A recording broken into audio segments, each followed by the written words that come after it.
Bismillahirrahmanirrahim. Assalamualaikum warahmatullahi wabarakatuh. Perkenalkan, nama saya Indra Permana, salah satu mahasiswa program studi manajemen bisnis syariah dengan NIM 202405103141. Jadi, pada kesempatan kali ini saya akan menjelaskan makalah teman-teman saya dari kelompok 1, 2, 3, 4, dan kelompok 6 guna untuk menyelesaikan tugas dari mata kuliah bisnis digital dengan dosen pengampu Ibu Dewi Inayatul Sakinah STMA. Yang pertama, kita akan membahas materi dari teman-teman kelompok 1. Kelompok ini membahas tentang konsep teori ekonomi dan bisnis digital.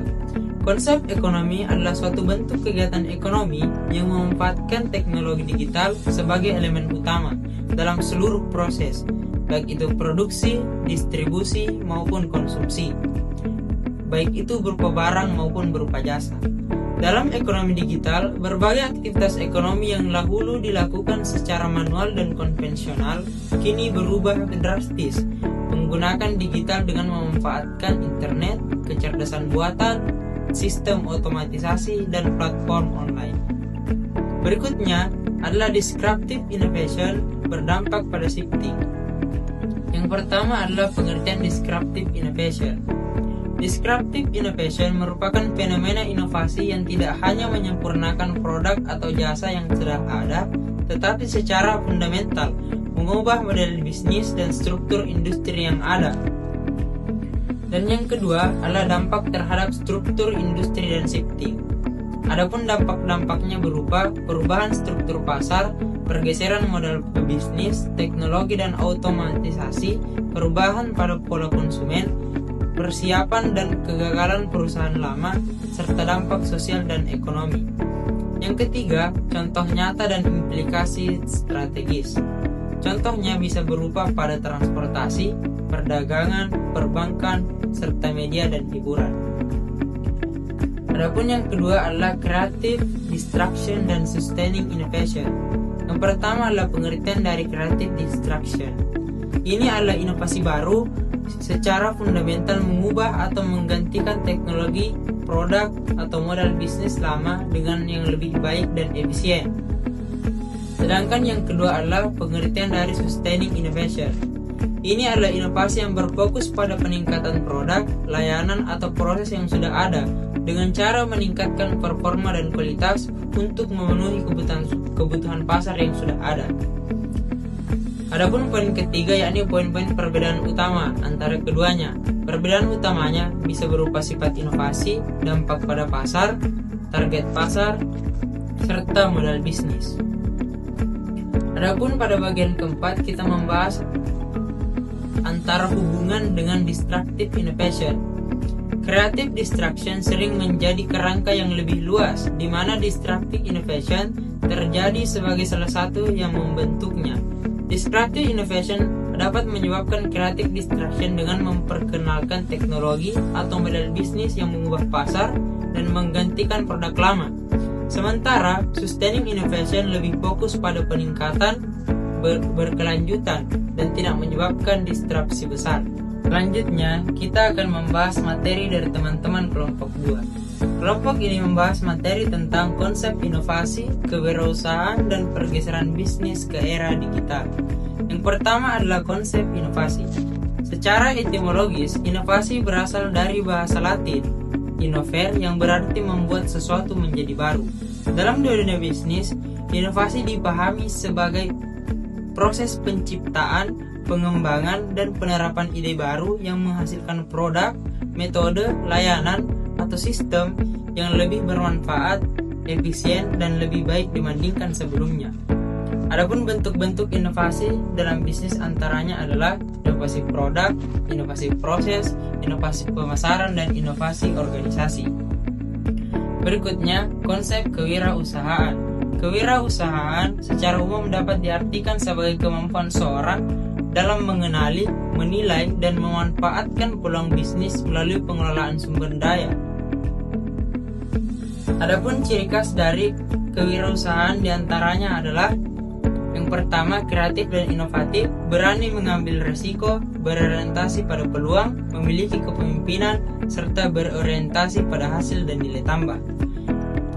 Adapun peran penting dari kewirausahaan adalah mendorong pertumbuhan ekonomi, meningkatkan daya saing bangsa, mengoptimalkan pemanfaatan sumber daya, serta mendukung pembangunan berkelanjutan.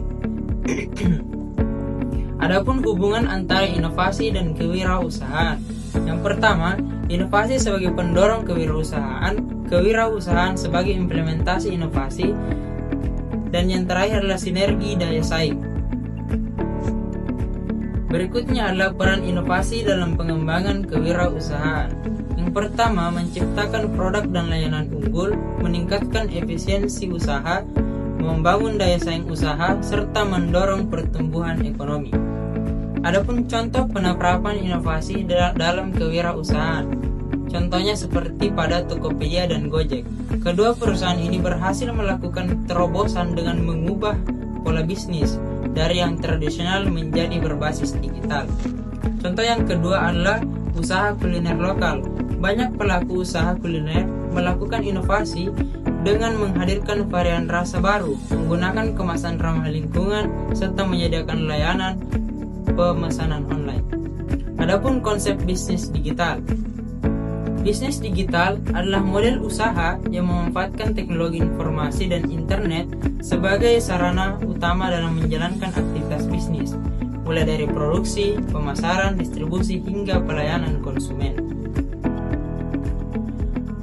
Adapun karakteristik bisnis digital diantaranya adalah transaksi yang dilakukan secara online, jangkauan pasarnya luas ataupun global, metode pembayaran beragam, promosi berbasis digital, dan integrasi teknologi. Berikutnya, kita akan membahas tentang konsep bisnis tradisional. Ini merupakan bentuk usaha yang dijalankan secara konvensional, di mana proses interaksi antara penjual dan pembeli secara langsung tanpa melibatkan teknologi digital. Adapun karakteristik dari bisnis tradisional diantaranya adalah transaksi masih dilakukan tatap muka, jangkauan pasar terbatas, serta terakhir skala usaha relatif kecil. Adapun faktor penyebab pergeseran bisnis ke era digital. Yang pertama adalah perkembangan teknologi informasi dan komunikasi, perubahan gaya hidup konsumen, globalisasi dan persaingan usaha, pandemi COVID-19, kemudahan akses modal dan infrastruktur digital, serta yang terakhir adalah efisiensi biaya dan operasional. Adapun dampak pergeseran bisnis diantaranya adalah dampak positif yang meliputi seperti memperluas pangsa pasar, mengurangi biaya operasional, menciptakan lapangan kerja, meningkatkan inovasi dan produk dan layanan.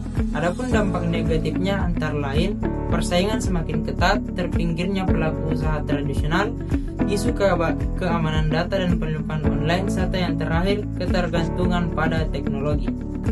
Selanjutnya, kita akan membahas materi dari teman-teman kelompok 3. Kelompok ini membahas tentang lingkungan dari bisnis digital, evolusi, peran teknologi, regulasi, dan inovasi. Yang pertama adalah evolusi bisnis digital. Awalnya, bisnis dilakukan dengan tatap muka dan pembayaran tunai. Tahun 1990-an, internet melahirkan e-commerce seperti Amazon dan eBay. Di Indonesia, sejak tahun 2000-an, muncul marketplace seperti Tokopedia, Bukalapak, dan Shopee. Kini, bisnis digital berkembang ke berbagai layanan, mulai dari transportasi online, streaming, kursus, hingga bank digital. Berikutnya, peran teknologi dalam bisnis digital. Yang pertama adalah internet dan mobile teknologi. Akses internet yang semakin mudah dan membuat bisnis digital dapat menjangkau konsumen di seluruh dunia. Yang kedua, big data dan artificial intelligence. Data konsumen yang sangat besar dapat dianalisis untuk memahami tren pasar.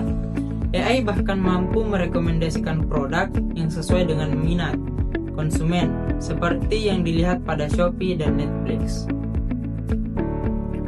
Dan yang ketiga adalah cloud computing. Teknologi ini memungkinkan perusahaan untuk menyimpan data secara fleksibel tanpa perlu infrastruktur fisik yang besar. UMKM pun dapat mengakses teknologi ini dengan biaya yang terjangkau. Dan yang terakhir adalah fintech dan digital payment. Lahirnya dompet digital seperti OVO, Dana mempermudah transaksi tanpa harus membawa uang tunai. Sistem pembayaran digital meningkatkan efisiensi, keamanan, dan kenyamanan konsumen. Berikutnya, kita akan membahas regulasi dalam bisnis digital. Adapun yang pertama, Undang-Undang Nomor 11 Tahun 2008 tentang Informasi dan Teknologi Elektronik, Transaksi Elektronik atau Undang-Undang ITE yang mengatur transaksi digital, perlindungan data, dan penyalahgunaan teknologi. Yang kedua, Peraturan OJK tentang Fintech yang mengatur perusahaan layanan keuangan berbasis teknologi agar tidak merugikan masyarakat. Adapun yang keempat, kita akan membahas tentang inovasi dalam bisnis digital itu sendiri. Yang pertama adalah Gojek yang awalnya hanya layanan transportasi motor, kemudian berkembang menjadi super app dengan fitur pembayaran digital seperti GoPay, pesan antar makanan, dan layanan keuangan. Adapun yang terakhir, kita akan membahas tantangan dan peluang bisnis digital itu sendiri. Yang pertama, kita akan membahas tantangan. Tantangan pertama seperti keamanan cyber, infrastruktur digital, persaingan yang ketat, serta regulasi lintas negara. Adapun peluang dari bisnis digital itu sendiri diantaranya adalah jumlah pengguna internet Indonesia luas meningkat terus, diperkirakan lebih dari 200 juta pengguna. Yang kedua, e-commerce dan fintech masih memiliki ruang pertumbuhan besar, terutama di sektor UMKM. Dan yang terakhir adalah potensi pasar global terbuka lebar karena bisnis digital tidak terbatas oleh wilayah geografis. Berikutnya, kita akan membahas materi dari teman-teman kelompok 4. Kelompok ini membahas tentang infrastruktur bisnis digital. Pertama, kita akan memahami konsep dan pentingnya infrastruktur. Infrastruktur bisnis digital adalah fondasi teknologi dan proses yang mendukung operasi bisnis modern, memainkan peran krusial dalam transformasi digital dan keberhasilan perusahaan di era digital. Berikutnya adalah komponen utama dari infrastruktur. Yang pertama adalah server. Server adalah pusat pengolahan data yang mendukung berbagai aplikasi bisnis digital secara efisien. Yang kedua adalah perangkat jaringan. Ini berfungsi untuk menghubungkan berbagai sistem dan perangkat untuk komunikasi data yang efektif. Dan yang ketiga adalah perangkat pengguna akhir. Alat yang digunakan oleh karyawan untuk mengakses aplikasi bisnis digital. Berikutnya adalah komponen software. Yang pertama adalah aplikasi bisnis. Aplikasi bisnis membantu mengelola operasi sehari-hari dengan efisien dan produktivitas yang tinggi. Yang kedua adalah platform digital, menyediakan alat kolaborasi untuk tim dalam berkomunikasi dan berinovasi secara efektif. Dan yang terakhir adalah sistem ERP atau CRM. Ini menyatukan data dan proses untuk meningkatkan manajemen hubungan pelanggan serta operasi bisnis. Berikutnya kita akan membahas tentang jaringan dan konektivitas. Yang pertama adalah LAN. LAN menghubungkan perangkat dalam area kecil, meringankan kecepatan dan efisiensi komunikasi. Yang kedua adalah WAN. WAN memungkinkan komunikasi jarak jauh, mengintegrasikan lokasi bisnis yang berbeda secara efektif. Yang terakhir adalah cloud networking, menyederhanakan konektivitas, memfasilitasi akses data dan aplikasi secara real time. Berikutnya adalah keamanan cyber. Yang pertama adalah proteksi data. Proteksi data sangat penting untuk memastikan informasi bisnis tetap aman dan terlindungi. Yang kedua adalah keamanan jaringan. Keamanan jaringan membantu mencegah akses tidak sah dan serangan cyber yang berbahaya. Dan yang ketiga adalah keamanan sistem. Keamanan sistem memastikan bahwa perangkat lunak dan perangkat keras terlindungi dari potensi dan ancaman. Adapun peran dari infrastruktur itu sendiri adalah infrastruktur digital berfungsi sebagai fondasi utama bagi strategi bisnis dan operasi bisnis, memungkinkan inovasi, efisiensi, dan pengalaman pelanggan yang lebih baik dalam dunia bisnis yang semakin kompetitif ini. Berikutnya adalah e-commerce dan infrastruktur. Yang pertama adalah pengalaman pengguna. Infrastruktur digital dan efisiensi memungkinkan pengalaman pengguna yang lebih baik, memastikan navigasi yang lebih mulus, dan meningkatkan interaksi pelanggan dan toko online. Yang kedua adalah kecepatan layanan. Ketersediaan sumber daya dan kecepatan jaringan mendukung transaksi yang cepat, mengurangi waktu tunggu, dan meningkatkan kepuasan pelanggan pada waktu berbelanja. Berikutnya adalah infrastruktur dari fintech. Yang pertama adalah pembayaran digital. Pembayaran digital memungkinkan transaksi yang lebih cepat dan aman, mengurangi kebutuhan untuk uang tunai, dan meningkatkan pengalaman pengguna dengan metode pembayaran yang lebih praktis dan efisien. Berikutnya adalah pinjaman online. Pinjaman online memberikan akses mudah dan cepat ke dana yang dibutuhkan. Proses aplikasi yang sederhana dan transparan mempercepat keputusan kredit dan memperluas inklusi keuangan. Adapun yang terakhir, pada materi kelompok 4 ini kita akan membahas tentang mempercepat peluncuran produk. Yang pertama adalah kecepatan inovasi. Infrastruktur yang kuat memungkinkan perusahaan untuk mengembangkan produk dengan cepat, menguji ide-ide baru, dan merespon kebutuhan pasar dengan lebih efisien. Dan yang terakhir adalah pengalaman pelanggan.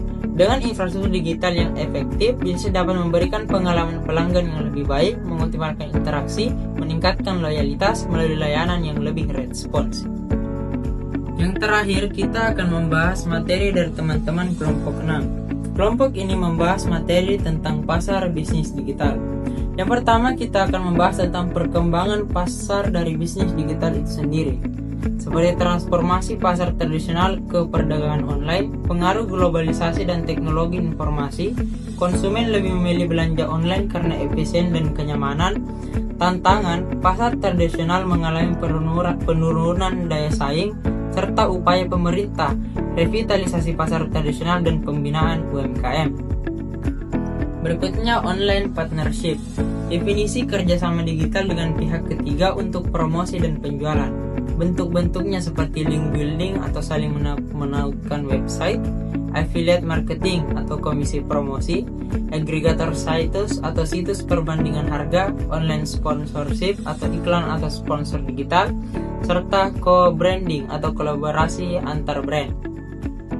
Berikutnya kita membahas tentang penerapan teknologi. Teknologi utama seperti internet, big data, cloud computing, dan media sosial. Adapun dukungan teknologi seperti efisiensi dan produktivitas bisnis, inovasi produk dan layanan, ekspansi pasar global, serta peningkatan pengalaman pelanggan. Adapun tantangan dan solusi yang diterima adalah seperti keamanan data, keterampilan digital, persaingan pasar yang lebih ketat, dan biaya dan regulasi. Adapun yang terakhir, kita akan membahas tentang strategi dan manajemen. Strategi dan manajemen bisnis digital menekankan diferensiasi serta inovasi produk atau layanan agar mampu bersaing, pemanfaatan teknologi untuk efisiensi manajemen dan analisis data, pemasaran digital uang efektif guna memperluas jangkauan serta menjaga loyalitas pelanggan, serta pengolahan risiko melalui keamanan cyber dan praktik keberlanjutan demi untuk mendukung keberlangsungan bisnis jangka panjang. Baiklah teman-teman, itulah tadi sedikit penjelasan mengenai materi dari teman-teman kelompok 1, 2, 3, 4, dan kelompok 6. Semoga dapat menjadi penambah pengetahuan bagi kita semua. Segala kekurangannya mohon dimaafkan. Wabillahi taufiq wal hidayah. Assalamualaikum warahmatullahi wabarakatuh.